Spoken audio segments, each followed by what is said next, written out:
আর এই অদ্বৈত আচার্য গোসাই যিনি হচ্ছেন বাবা, আরো একটা নাম হচ্ছে যার নাম মৃত্যুঞ্জয়। আমা বলো তো কোন ঠাকুরকে মৃত্যুঞ্জয় বলে? কালী ঠাকুরকে। কালী ঠাকুরকে কালী ঠাকুরকে নাকি মৃত্যুঞ্জয় বলে? শিব ঠাকুর। শিব ঠাকুরের একটা নাম হচ্ছে মৃত্যুঞ্জয়। কেন না সত্য ত্রেতা দাপর এই তিন যুগে আমার বাবার রূপ পরিবর্তন হয়, আর কলিযুগের মাটিতে রূপ পরিবর্তন করে নাভা দেবীর গর্ভে জন্ম নিয়েছিল কমলাক্ষ। তাহলে আজকের আমাদের জানার বিষয় বাবা, যার ডাকে কৃষ্ণ নদিয়ায় গৌর হলো, যার আহ্বানে ব্রজেন্দ্র নন্দন কৃষ্ণ নদিয়ায় গৌর হয়ে এলো, সেই অদ্বৈত আচার্য পরম বৈষ্ণব বাবা ভোলানা তিন যুগে শিব হলো, কলিযুগে কেন শিব হলো না? এই কেনর কথা জানতে গিয়ে বাবা আমাদের একটুখানি সবাইকে যেতে হবে মহাভারত। এই মহাভারতে বাবা যুধিষ্ঠির মহারাজ করেছিল রাজস্বই যজ্ঞ। আপনারা জানেন এখানে দক্ষিণ 24 পরগনার মানুষ, অন্যান্য জেলার মানুষ যত না এই শাস্ত্র সম্পর্কে অভিজ্ঞতা, কিন্তু আমার দক্ষিণের মানুষ বাবা অভিজ্ঞতা বেশি। তো আজকে আপনারা ভালো করে রামায়ণ মহাভারত এগুলো তো পাঠ করেন, জানেন যুধিষ্ঠির মহারাজ করেছিল রাজস্বই যজ্ঞ। আর এই রাজস্বই যজ্ঞে আমার ভগবান কৃষ্ণ সবাইকে দায়িত্ব নিজে দাঁড়িয়ে থেকে একটা একটা করে কাজ বুঝিয়ে দিয়েছিল। আর যুধিষ্ঠির মহারাজ বলেছিল, কৃষ্ণ কৃষ্ণ তুই সবাইকে দায়িত্ব বুঝিয়ে দিলি, সবাইকে কাজ বুঝিয়ে দিলি, কিন্তু কৃষ্ণ তুই নিজে কোনো কাজ করবি না। ভগবান হেসে বললেন, আমার জন্য তো আলাদা করে দুটো দায়িত্ব ফেলে রেখেছি। সে কি? সবাই একটা করে কাজ করবে, কৃষ্ণ তুই নিজে দুটো কাজ। কি কাজ করবে কৃষ্ণ? বলে, দাদা এই যজ্ঞে যত যত ভক্ত আসবে, আমি কৃষ্ণ দয়াময় হয়ে সবার প্রথমে আগে পা ধোবার ব্যবস্থা করব। ভগবান কতটা দীনতার প্রতিমূর্তি দেখেন। আমরা কলির মানুষ যেটা পারি না সেটা ভগবান করে দেখিয়েছে রাজস্বই যজ্ঞে। বলে, ভক্ত যারা যারা আসবে আগে সবার পা ধোবার দায়িত্ব আমার। যুধিষ্ঠির মহারাজ শোনা মাত্র চমকে উঠেছে, অসম্ভব। কৃষ্ণ কে কোন জাতের মানুষ আসবে, কে নিচু জাত না কে উঁচু জাত, জাতের ঠিক নেই, তুই সবার পা ধোয়াবি? ভগবান হেসে বলছে, দাদা আমার কোনো কালে জাতের বিচার ছিল না, ওটা মানুষের। কি বাবা ভুল বললাম? ওটা মানুষের জাতের বিচার, এ নিচু জাত আমি উঁচু জাত, হ্যাঁ এটা মানুষ করে, এটা ভগবানের নয়। ভগবানের যদি বিচার থাকতো তাহলে বাবা নবদ্বীপের মাটিতে মলয় চাঁদ কাজী যে বিধর্মী মুসলমান তাকে কৃপা করতে পারতো? গোহক চণ্ডাল নিজ জাতি, তাকে কৃপা করলো ত্রেতা যুগে রঘুপতি রামচন্দ্র। শবরী মা চণ্ডাল কুলে জন্ম নিয়েছিল, শবরী মাকে কৃপা করলো, ভুরি ভুরি প্রমাণ। তাহলে ভগবানের জাতের বিচার হয় না, জাতের বিচার মানুষ করে। হ্যাঁ, তো আজকের জগৎ সংসারে বাবা ভগবান সমাজকে শিখিয়েছে। আমি ভগবান হয়ে রাজস্বই যজ্ঞে আগে পা ধোয়ার ব্যবস্থা করেছি। কলির জীব তোদের ঘরে যদি সাধুগুরু বৈষ্ণব যায়, ভক্ত যদি যায়, সবার আগে পা ধোয়ার ব্যবস্থা কর। ছিল বাবা, আমার ঠাকুমাদের দেখতাম অনেক আগেকার দিনের কথা, তখন খুব ছোট, তখন দেখতাম যে বাড়িতে যদি গুরুজনেরা আসে সবার আগে মা পা ধোবার ব্যবস্থা করা হয়। আর এখন আমাদের মতো মেয়েরা যত টিভি সিরিয়াল দেখে আর তাদের মতো আচরণ হয়ে যায়, আমরা ভুলে যাই সেই পুরানো সংস্কৃতির কথা। কিন্তু চরণ ধরে বলে যাই মা, এই অধম কীর্তনিয়া আপনারা যেন ভাববেন না যে মৌমিতা জ্ঞান দিচ্ছে বড় বড় কথা বলে। না, আমি জ্ঞান দিচ্ছি না বাবা, আপনারা জানেন, আমি একটু মনে করাচ্ছি। এটা তো শাস্ত্র বিধান দিল। দেখো ভগবান কিসের জন্য পা ধোয়াবে? নিজে আচরি ধর্ম জীবেরই শিখায়, নিজে না করলে ধর্ম জীবকে শেখানো না যায়। নিজে আচরণ করে সমাজকে শেখাচ্ছে ভগবান। তোরা আমাকে দেখে শেখ। তাই সবার কাছে আমার বিনীত নিবেদন, বাড়িতে যদি গুরুদেব আসে সবার আগে পা ধোবার ব্যবস্থা করবেন। অনেক মায়েরা প্রশ্ন করবেন, মৌমিতা গুরুদেব তো দেহ রেখেছেন, কি করব? আর বছরান্তর সাধুগুরু বৈষ্ণব ঠিক ঠিক পাই না, তাহলে আমি কি করব? ভগবান মুচকি হেসে বলছে তার ব্যবস্থাও আছে, তার ব্যবস্থাও ভগবান করে দিয়েছে ভাগবতে। ভগবান কৃষ্ণ সুদামাকে বলেননি, সুদামা এই পৃথিবীতে সবথেকে বড় গুরু যে যার ঘরের বাবা মা। আমার কথা নয়, বিশ্বাস করতে হবে না আমার কথা। সুদামাকে তো বলেছিল সবথেকে বড় গুরু যে যার ঘরের বাবা মা, তারপরে গুরু হলো শিক্ষা গুরু, দীক্ষা গুরু, তারপরে গুরু হলাম আমি ভগবান। কই একবারও তো ভগবান বলেনি সবার আগে আমি বড় গুরু, সবার আগে বাবা মার জায়গাটা দিয়েছে। ভগবান হেসে বললেন, ভক্তগণ যেতে হবে না নবদ্বীপ, যেতে হবে না বৃন্দাবন, হরিদ্বার, দক্ষিণ ভারত ও কুম্ভ মেলায়, কোথাও যেতে হবে না। বছরান্তর একবার করে জীবিত ভগবান পূজা করো। এই কত লাখ লাখ টাকা খরচা করে দুর্গা পূজা হলো, লক্ষ্মী পূজা হচ্ছে, কালী পূজা হবে, সরস্বতী পূজা হবে, সব রকমের 33 কোটি দেবতা পূজা হবে। ওই একজন ভক্তর হৃদয়ে এখানে হাত রেখে বলতে পারবেন যে আমি জীবিত ভগবান পূজা করি? ভগবান সমাজকে শিখিয়েছে জীবিত ভগবান যদি কেউ হয় সেটা যে যার ঘরে বাবা মা। বলেন তো মা, আপনারা আমরা ছিলাম কোথায়?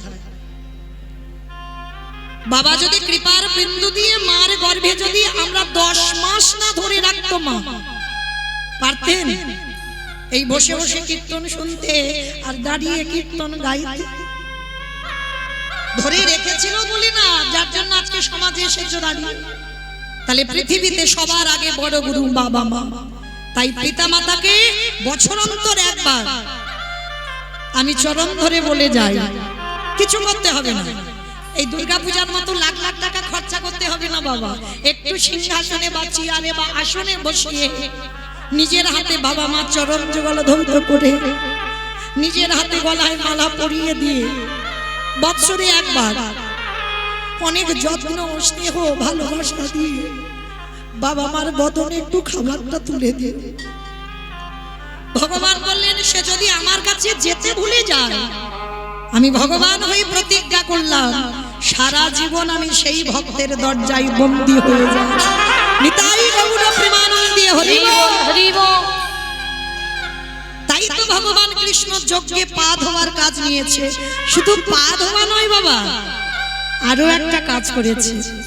কি কাজ জানো? যত যত ভক্তরা প্রসাদ পেয়েছিল আমার কৃষ্ণ দয়াময়, প্রসাদের এঁঠো পাতাগুলো নর্দমায় ফেলেছে। আমরা অনেকে এঁঠো ঘাটতে ঘৃণাবোধ করি না, কিন্তু ভগবানের নেই। কারণ ভগবান জানে ভক্তের এঁঠো ঘাটলে তাতে কি পাওয়া যায়। ভগবান শুধু এঁঠো পরিষ্কার করছে না, আরো একটা কাজ করেছিল। ওই ভক্তরা প্রসাদ পেয়ে থালাতে যেগুলো লেগে আছে উচ্ছিষ্ট, সেই উচ্ছিষ্টগুলো নিয়ে কৃষ্ণ আমার সারা গায়ে মাখছে। ও যে ভক্তে নিতাই গৌর প্রেমানন্দে হরি বল, হরি বল।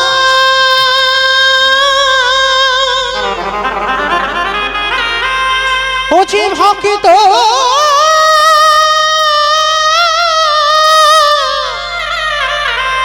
ভক্ত ছাড়া কিছু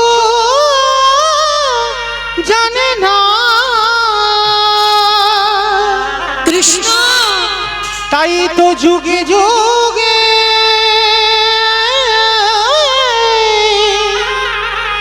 ও যে ভক্তের কাছে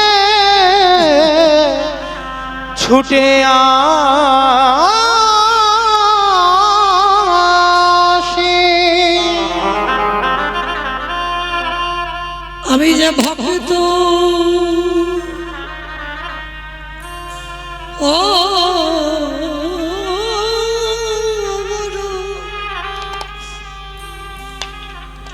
অগমন ভালো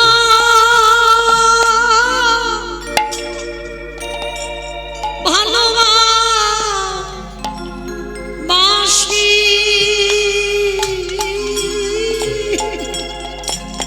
ওগো এ যুগে না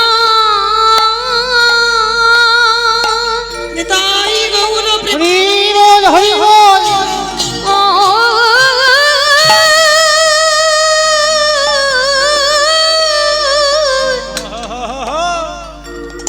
ওগো এ যুগে না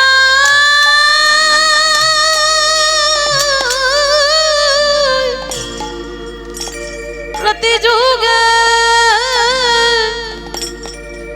যুগে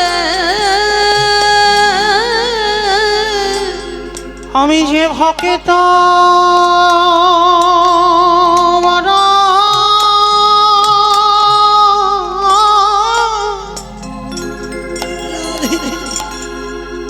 ভালো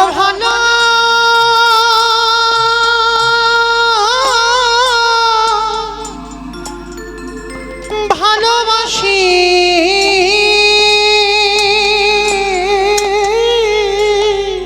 যুধিষ্ঠির আড়াল থেকে দেখে বলল কৃষ্ণ রে এই জগতে ভক্তদের চরণ ধোবাবি মেনে নেওয়া যায় ভক্তদের একটু পাতা নর্দমায় ফেলেবি মেনে নেওয়া যায় কিন্তু কৃষ্ণ রে ওরে ওই ভক্তদের এঠো কেন তুই গায়ে মা গেলি ওরে কেমন ভক্ত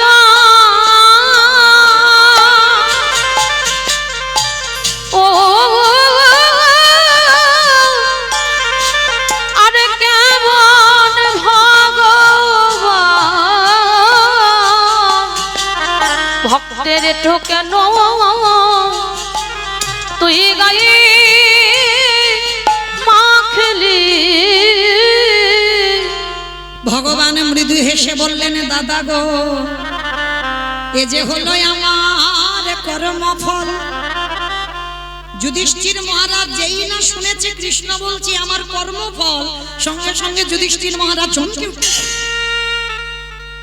কৃষ্ণ কর্মফল তার মানে তুই আবার কর্মফল খারাপ করিস বলে দাদা সবাই তো পাপ করে আমি কি করি জানো আমি পাপ করি না আমি হলাম দাদা গো মহাপাপী আমার কৃষ্ণ জগতে বলছে, সবার বিচার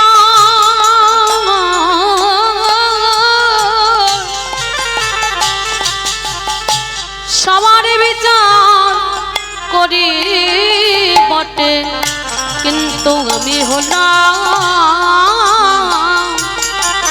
দাদা মহাপাপী ভগবান হেসে বলছে সবাই পাপী আর আমি মহাপাপী তা যুধিষ্ঠির মহারাজ প্রশ্ন করেছিল কৃষ্ণ তুই নিজেকে মহাপাপী বলছিস কেন বলে দাদা আমি তো ত্রেতা যুগে রঘুপতি রাম অবতারে রাবণকে বধ করেছি আর রাবণের মতো ভক্তকে বধ করলে পাপ হবে না এই জগতে সবাই জানে বাবা বিভীষণ বড় ভক্ত না বিভীষণের থেকে হাজার গুণে বড় ভক্ত ছিল রাবণ রাজা লঙ্কার মাটিতে রাবণের মতো বড় ভক্ত আর কেউ ছিল না।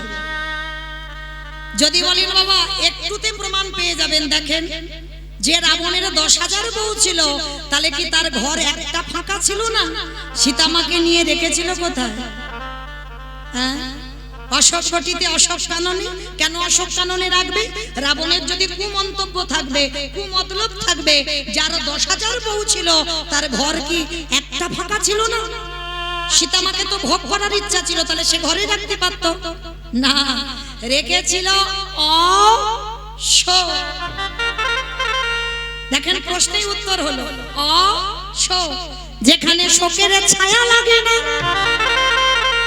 সেইখানে সীতা মাকে বন্দী করলো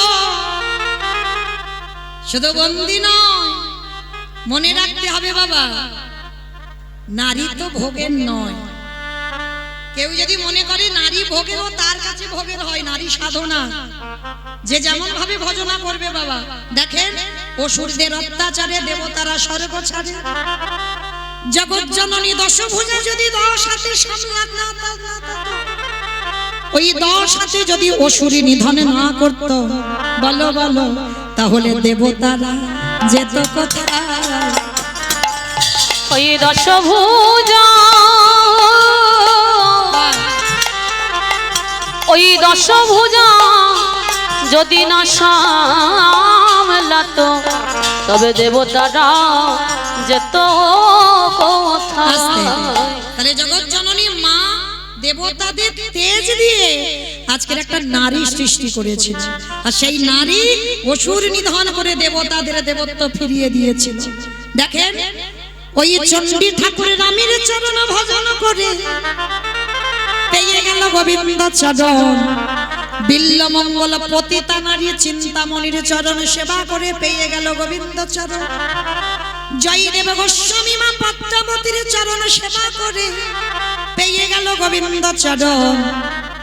শ্রী শ্রী রামকৃষ্ণ পরমহংস দেব মা শারদার চরণ সেবা করলো, করেন কি গো? আবার বিবেকানন্দ ভগ্নী নিবেদিতার চরণ ভজন করলো। এরা ভজনিয়া সাধনিয়া।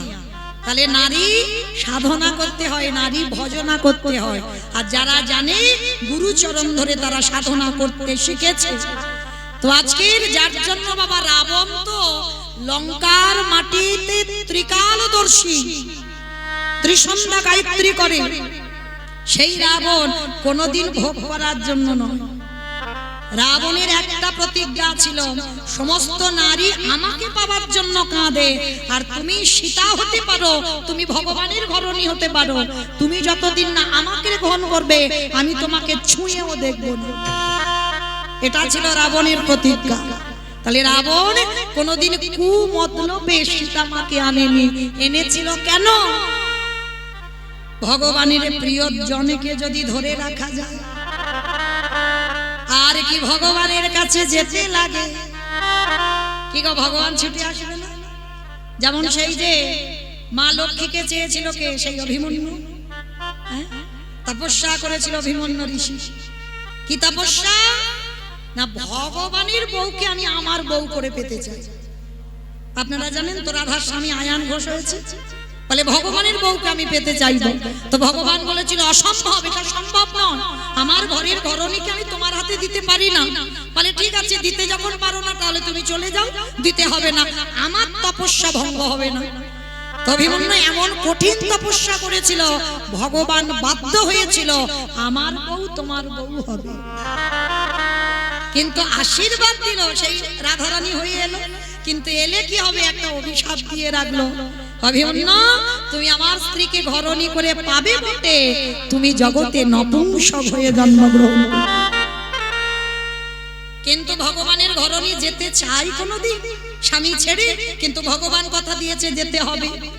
কিন্তু আজকের ভগবানের কাছে প্রতিজ্ঞা করেছিল আমি যাব বটে, কিন্তু কথা দাও আমি জগতে গিয়ে আমি যেন অন্ধ হয়ে জন্মাই, আর অন্ধত্ব যেদিন কাটবে তোমার বদন দর্শন করে যেন আমার অন্ধত্ব ঘটে। যার জন্য বাবা রাধার যখন জন্ম হয়েছিল পদ্ম পুরাণে বলছে পদ্ম ফুল থেকে জন্ম হয়েছে, আর একটা বলছে বাবা গোবিন্দের বাম অঙ্গ থেকে রাধারানী আহ্লাদিনী শক্তি। কারণ গোবিন্দ একা একা কি সুখ পাওয়া যায় না, তাহলে একটা নারী সৃষ্টি করতে হবে, তাই রাধারানীকে বাম অঙ্গ থেকে সৃষ্টি করেছে। আর পদ্ম পুরাণ বলছে পদ্ম ফুল থেকে রাধারানীর সৃষ্টি হলো। তো সৃষ্টি হয়েই রাধারানী অন্ধ হয়েছিল, যতদিন না গোবিন্দ দর্শন হয়েছে ততদিন অন্ধত্ব ঘটেনি। তাহলে ভগবান পর্যন্ত ভক্তের আশীর্বাদ দিতে বাধ্য হলো আমার বউ তোমার বউ হয়ে যাবে। আচ্ছা বলেন তো বাবা, এই যে আয়ান ঘোষ ভগবানের বউকে নিল, সত্যি কি ভোগ করার জন্য নিয়েছিল? না, তিনি তো নপুংসক, তাহলে কিসের জন্য নিল? জানতো যদি ভগবানের প্রিয় ধনকে ধরে রাখা যায় তাহলে ভগবানের কাছে আমি যাব না, ওই ভগবানকে আমার কাছে ছুটে আসতে হবে।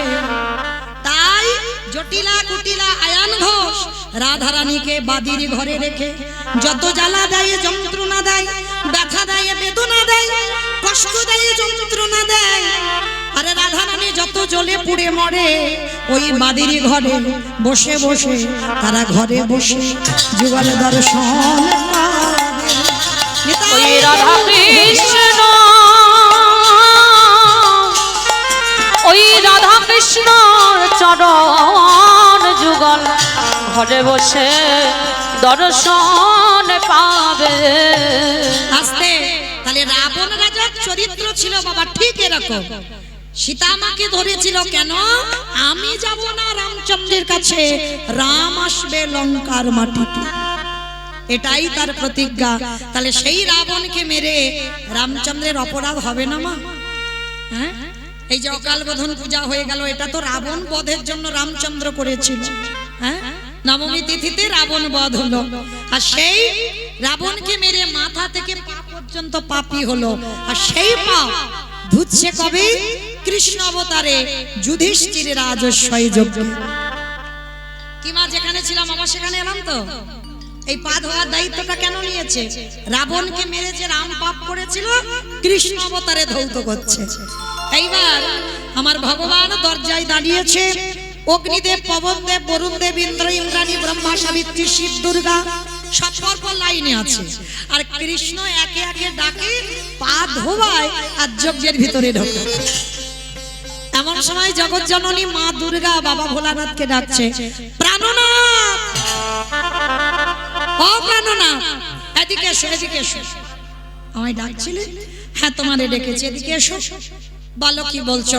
চলো, কৃষ্ণ পা দুটো ধোয়াবে, চলো এবার আমাদের পালা, আমরা পা দুটো ধুইয়ে নিই। বাবা পরম বৈষ্ণব তো, হেসে বলছে, পার্বতী তোমার মাথার ঠিক আছে তো? কৃষ্ণ পা ধোয়াবে আর আমাদের পা দুটো বাড়িয়ে দেব? শোনো, তোমার যদি ইচ্ছে করে তো তুমি লাইনে দাঁড়াও, আমার পা তো আমার কৃষ্ণ ধোয়াতে পারবে না। মা দুর্গাকে লাইনে রেখে বাবা প্যান্ডেলের বাইরে চলে গেছে। মানে রাজস্বই যজ্ঞের যে প্যান্ডেল, এ প্যান্ডেল নয়, তা প্যান্ডেলের বাইরে চলে গেছে। আর বাইরে গিয়ে মনে মনে ভাবছে, কৃষ্ণের চোখে ধুলো দিয়ে যজ্ঞে যাব। আচ্ছা বাবা, আপনারা বলেন সম্ভব? আমার চোখে ধুলো দেওয়া সম্ভব? এই যে আমি দাঁড়িয়ে আছি, আপনারা এই যে কত কত ভক্তরা বসে আছে, আমার চোখে ধুলো দেওয়া যায়? কে কীর্তন শুনছে, কে শুনছে না, কে গল্প করছে, কে পাকার বাতাস খাচ্ছে, আবার কে বসে বসে আমি দেখতে পাচ্ছি না। কিন্তু যে ছেলেটা মন্দিরে বাঁশিটা বাজাচ্ছে, কি গো, খাতা কলমে হিসেব হয়ে যাবে কে কি করলো হরিবাসরে বসে, আমাকে কিছু করতে হবে না। এইবার ভগবান কি করেছে? হেঁট হয়ে পা ধোয়াচ্ছে, আর বাবা প্যান্ডেলের বাইরে গিয়ে মনে মনে ভাবছে, কৃষ্ণের চোখে ধুলো দিয়ে যজ্ঞে যাব। সম্ভব? তার চোখ তো ঘুরে ঘুরে বেড়াচ্ছে চারদিকে। যেমন বাবা সেই যে দেবরাজ ইন্দ্র গুরুপত্নী হরণ করেছিল, অহল্যা সতীত্ব নাশ করেছিল না? আর নাশ করতে গুরুদেব গৌতম মুনি অভিশাপ দিয়েছিল, তোর সর্বাঙ্গে হবে ভোগ চিহ্ন। আর সেটাই আশীর্বাদে, কান্নাকাটি করার পর আশীর্বাদে হলো সহস্র চোখ, মানে হাজার চোখ। ইন্দ্রের শরীরে হাজার চোখ, কিন্তু তার থেকেও আমার ভগবানের শরীরে আরো চোখ বেশি। তা আড়ালে গিয়ে ভোলানাথ কি করেছে বাবা? কৃষ্ণের চোখে ধুলো দেবে, কি করে দেবে? আড়ালে গিয়ে আমার বাবা ভোলানাথ দুম করে একটা কুকুর হয়ে, আর কুকুর হয়ে মনে মনে ভাবছে, কৃষ্ণের ওই পায়ের তলার ভিতর থেকে গলে চলে যাব। আর মায়েরা, আমরা যারা ভগবানের কাছে মানত করি না, মূর্খ বলে মানত করি। যারা জ্ঞানী ভক্ত তারা মানত করে না, কারণ তোমার যে মনের কি ব্যথা বেদনা, তিনি যদি অন্তর্যামী হয়, তিনি জানে না তোমার মনের কথা। তোমার কি ঢেড়ি পিটিয়ে বলতে হবে, ঠাকুর আমার ছেলেটা যেন পাশ করে, ঠাকুর আমার স্বামী যেন ভালো হয়, ঠাকুর আমার বউ যেন ফিরে আসে, বলতে হয়? তোমার মনের কথা তোমার ভগবান সব জানতে পারে। শুধু বললেন, ডাকার মতো ডেকে যা, ভালোবাসার মতো বেসে যা, চাইতে হবে না, ফলের আশা করিস না, ফল দেবার মালিক আমি, সময় মতো ঘরে পৌঁছে দেব। নিতাই গৌর প্রেমানন্দ। হরি বল, হরি বল। তো এইবার ভগবান কি করেছে বাবা? সত্য শুনতে পাচ্ছে। এবার ইচ্ছে করে ভগবান পা দুটোকে ফাঁকা করে দিয়েছে, আর বাবা ভোলানাথ পিছন থেকে কুকুর হয়ে গুটি গুটি পায়ে আসছে। আর এসে সবে মাত্র মাথাটাকে আর যেই না পায়ের তলায় দিয়েছে কৃষ্ণ দুটো হাঁটু নিয়ে কানের কাছে, এইবার দেখ কেমন লাগে। আর যেই না কুকুরের কানের কাছে দিয়েছে, কুকুর কি করবে? কেউ কেউ করবে না, বারবার বলছে কৃষ্ণ ছেড়ে দে, কৃষ্ণ ছেড়ে দে, কৃষ্ণ ছেড়ে দে। বলে ছাড়বো বলে ধরি না। হে বৈষ্ণব গোসাই, ও হে বৈষ্ণব গোসাই, তোমার মতো বৈষ্ণবের দুটো চরণ ধোয়ালে বোধহয় কম হতো, তাই তো কৃপা করে করুণা করে আমার জন্য আরো এক্সট্রা দুটো জুড়ে দিয়েছো। আমা বুঝেছো? শিব ঠাকুরের কটা পা? দুটো। আর কুকুরের পাঁচটা পা, চারটে পা। ভগবান বলছেন রাবণকে মেরে যে পাপ করেছি, তোমার মতো বৈষ্ণবের দুটো পা ধোয়ালে কম হবে, ওই জন্য আমার জন্য আরো দুটো জুড়ে দিয়ে আরো এক্সট্রা করেছো। এবারে দাও দাও চাচো তুমি বাড়াই। বলে ও হে আমার বৈষ্ণব গোসাই, দাও দাও চরণ বাড়াই দাও। বলি এই চরণ ভিদে ধরি না, বলে দাও দাও চরণ বাড়াই দাও। বলি তুমি চরণ ছাড়া করো। আমি আর তো চরণ ছাড়ব না গো, বলি এই চরণ ভিদে ধরি না, আমি আর তো চরণ ছাড়ব না গো, এই তো চরণ ভিড়ে ধরি না, আর তো চরণ ছাড়ব না গো, বলি এই তো চরণ ভিড়ে ধরি না। আর তো চরণ ছাড়ব না গো। দাও দাও চরণ বাড়াই দাও। আস্তে মোটা দড়ি নিয়ে কুকুরটাকে কৃষ্ণ বেঁধেছে রাজস্বয় যজ্ঞে। আর বাঁধলে কি হবে বাবা? চারটে পা শুধু ছটফট করছে। ভগবান বলে এবার পায়ের ব্যবস্থা করতে হবে। মোটা দড়ি নিয়ে কুকুরের চারটে পা এক জায়গা বেঁধে দিয়েছে। আর যেই পা বেঁধে দিল বাবা, আর কিছু করতে পারবে? শুধু ধুলায় গড়া গড়ি যায় আর কৃষ্ণ কৃষ্ণ বলে কাঁদে। আমি ভুল করেছি, কান মুলছি, নাক মুলছি, ছেড়ে দিচ্ছি। যারে ধরি তারে ছাড়ি না, যারে ছাড়িয়ে জীবনে ধরি না। তা ধরেছি যখন ছাড়বো বলে নাকি, দেখো কি করি। এইবার ভগবান সবার পা ধোয়াচ্ছে বাবা ঘটিতে করে জল দিয়ে। আর বৈষ্ণবের বেলা কি করেছে জানো? খালে বিলে নদী নালারা জলে নয়। অপরাধ নিও না মা, একটা কথা আমি বলে যাই, সব জায়গায় অপরাধ করে ফেলো, কিন্তু একটা জায়গা নয়। কোন জায়গায়? বৈষ্ণবের বাড়িতে যদি হয় ক্ষুদ্র অপরাধ, ক্ষুদ্র অপরাধ মহা মহা ভজনেতে করে যাই করে যায় এবার। অপরাধ করে দেবা গঙ্গা স্নান, গঙ্গা স্নানে যায়, প্রতিটা পাবনী গঙ্গা তারে দেখে দূরে সরে যায়, দূরে সরে যায়। বৈষ্ণব দেখে যে বানায় মন্ড, ননগায়ে মুন্ড তারে মুন্ড করে যায় নরকের কুণ্ড, নরকের কুণ্ড। সাবধান যেন লোকের প্ররোচনায় পড়ে যেন নবদ্বীপের মাটিতে ওই চপলের মতো যেন না হয়। অনেক মানুষ আছে বাবা লোকের প্ররোচনায় পড়েও অন্যায় করে ফেলে, নিজের ইচ্ছাতে নয়, সঙ্গ দোষে হয়। তো এটাও যেন না হয়ে যায়। তো আজকে ভগবানের যেই না ওই কুকুর রূপী ভোলানাথের চরম চারটে বুকে নিয়ে চোখের জল দিয়ে ধোয়ালো, সেই সময় ভোলানাথ প্রতিজ্ঞা করলো, ওরে কৃষ্ণ রে, এই রাজস্বই যজ্ঞে তোর চোখের জলে যখন কুকুরের চরণে পড়িল, এই কুকুর হয়ে প্রতিজ্ঞা করিলাম, আগত কলি যুগে আমি কোনদিন আর শিব হব না। কি গো মায়েরা, প্রশ্ন যেটা করেছিলাম একটু উত্তর খুঁজতে গিয়ে দেরি হলো। আমি কি করে বলেছিলাম? সত্যতে শিব, ত্রেতাতে শিব, দ্বাপরে শিব, কলিতে শিব নয়।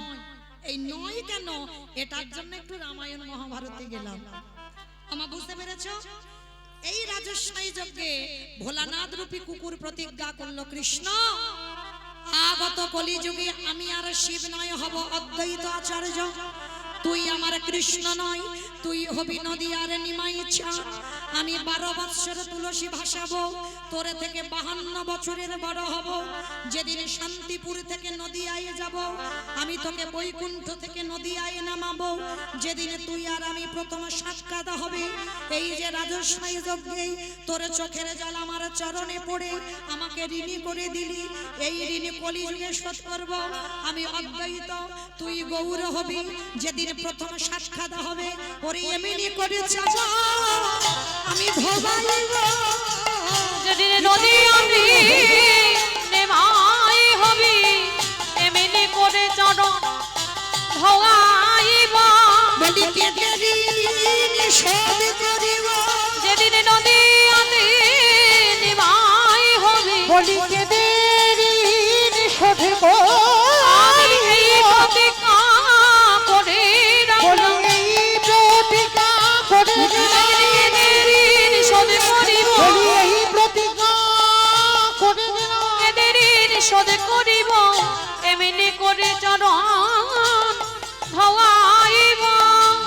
আস্তে তাহলে মাইরা পরিষ্কার বোঝা গেল। চলো তাহলে অদ্বৈত আচার্যের ডাকে নিমাই এলো, আর এসে কি করছে? কেহ বলে পুরাবেতি রাবণ অবধিরা। কেহ বলে পুরাবেতি। বাবা এগুলো আমার কোনো বানানো গান নয়, মহাজনী পদাবলী, বৈষ্ণব পদাবলী। তাহলে বৈষ্ণব পদাবলী শুনতে গেলে উলু কই?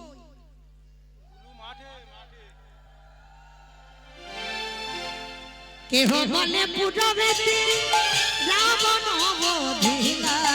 কেহ বলে পুরাবেতি আমার গোড়াই, গোড়া গোড়া গোড়া গোড়া রে।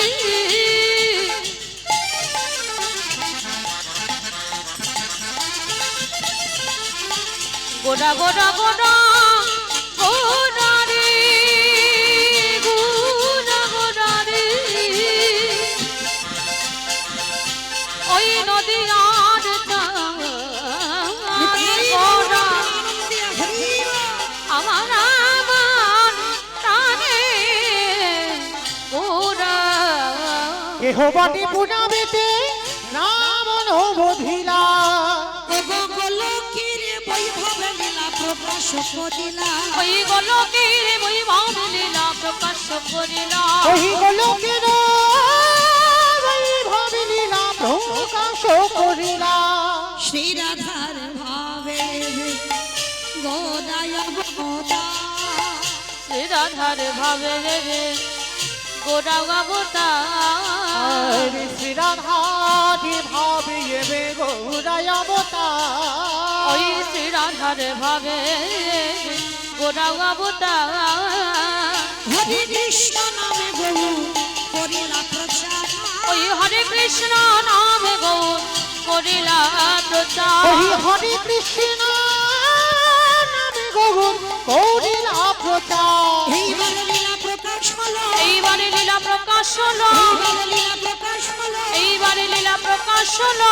গোলকের বৈভব লীলা প্রকাশ করিলা। ওই গোলকের বৈভব লীলা প্রকাশ করিলা। ওই গোলকের বৈভব লীলা প্রকাশ করিলা। বাসুদেব ঘোষ কহে করি জোড়হা। করি জোড়হা। ওগো যে এই গো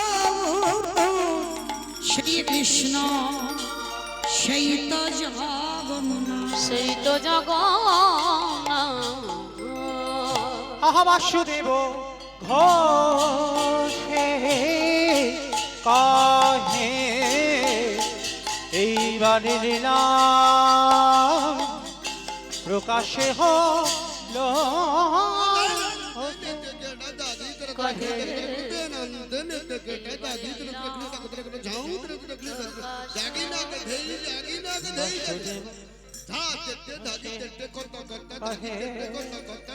এইবারে লীলা প্রকাশ হল।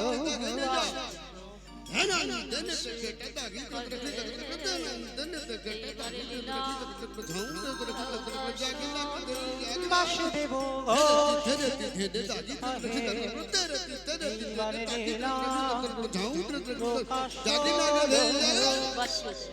ঘোষে কহে এইবার লীলা প্রকাশ হলো বাসুদেব ঘোষে কহে এইবার লীলা প্রকাশ হলো বাসুদেব ঘোষে কহে এবার লীলা প্রকাশ হলো বাসুদেব ঘোষে কহে এইবার লীলা প্রকাশ হলো রে ও গো বাসুদেব ঘোষে কহে জনিতাই চলুন এবার আমরা যাই একটু বৃন্দাবন। তো এতক্ষণ নবদ্বীপে যখন ছিলাম বাবা দেখি একবার সবাই মিলে প্রেম সে বলেন তো গৌর সুন্দরী কি জয় নবদ্বীপে ধাম কি জয় সচির নন্দন কি জয় ধ্বনিটা হলো কি জয় এটাও জয় বললাম ধ্বনিটা হলো কি এটা নাকি জয় রাধে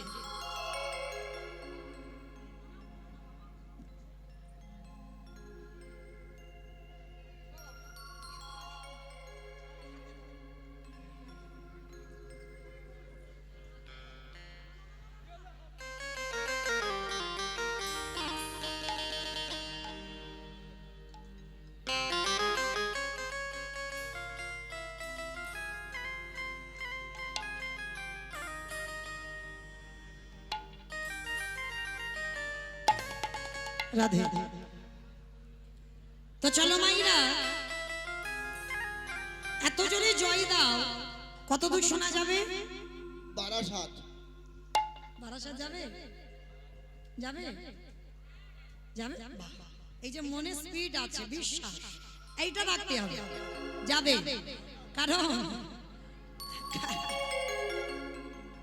আজকে সবাই দেখে হাত দুটো আমার নিতাই চাঁদ গৌর চাঁদের মতো তোলো তো দেখে একবার যাদের আছে তোলো যাদের নাই বলবো না কই এদিকে আমার দাদা ভাইরা যারা আছো চরণ ধরে বাবা একবার আত্মনিবেদন নববিধা ভক্তির মধ্যে এটা আমার জন্য নয় নববিধা ভক্তিতে শেষে বললেন আত্মনিবেদন সবাই আমার পিছনে ধসে যাচ্ছে কেন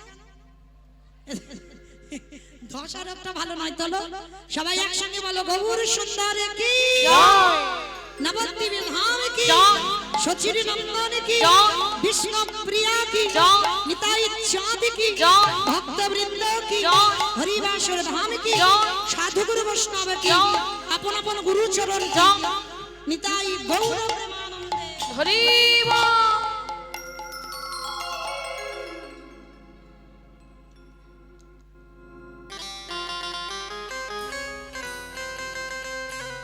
নিতাই গৌর প্রেমানন্দে হরি বল হরি বল হরি বল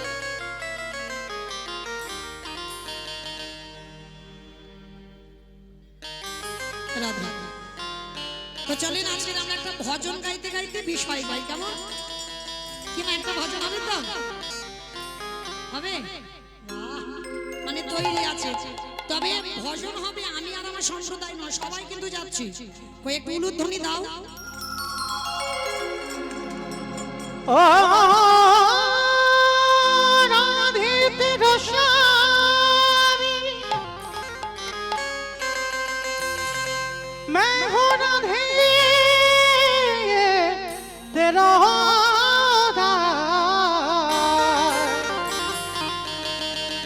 जन्म जन्म में मोहे दीजियो श्री वृंदावन मेवा जय राधे श्री राधे जय श्री कृष्ण बोलो जय राधे जय राधे श्री राधे जय श्री कृष्ण बोलो जय राधे ओ जय राधे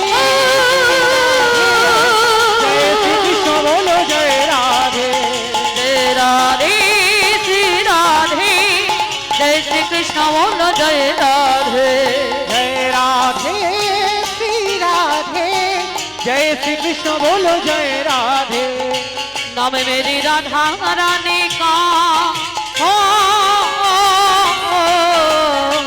नाम मेरी राधा रानी का जिस जिसने